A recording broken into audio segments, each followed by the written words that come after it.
আজি নৱবৰ্ষৰ প্ৰথমটো দেওবাৰ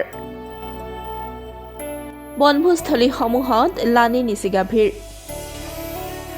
বাইহাটা চাৰিআলিৰ মদন কামদেৱ দেৱালয়ত উখল মাখল পৰিৱেশ কোনোৱে যদি গীতৰ তালে তালে নাচিছে কোনোৱে আকৌ আহাৰ প্ৰস্তুত কৰাত ব্যস্ত প্ৰতি বছৰে হাজাৰ হাজাৰ লোকৰ সমাগম ঘটে মদন কামদেৱ দেৱালয়ৰ বনভোজস্থলীত চাৰিওফালে এক উৎসৱমুখৰ পৰিৱেশ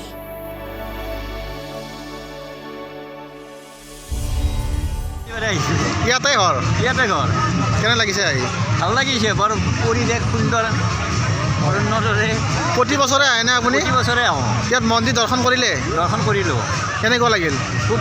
ভাল লাগিল আজি মানুহ কি আজি বেছি হৈছে নেকি ৰবিবাৰ হিচাপে নহয় প্ৰত্যেক দিনে হয় আজিও অলপ বেছি হৈছে মানে কি নতুন বছৰৰ আজি তৃতীয়টো ৰবিবাৰ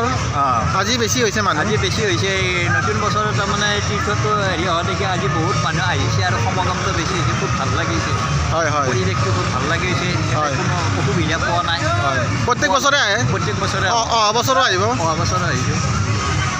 আজি মানে কিমানমান হ'ব মানুহ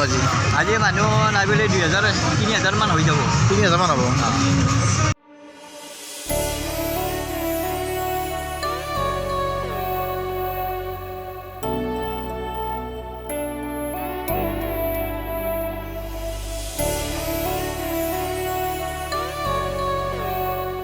ৰঙিয়াৰ পৰা হেমেন কলিতাৰ ৰিপৰ্ট ডেমক্ৰেটিক আছাম।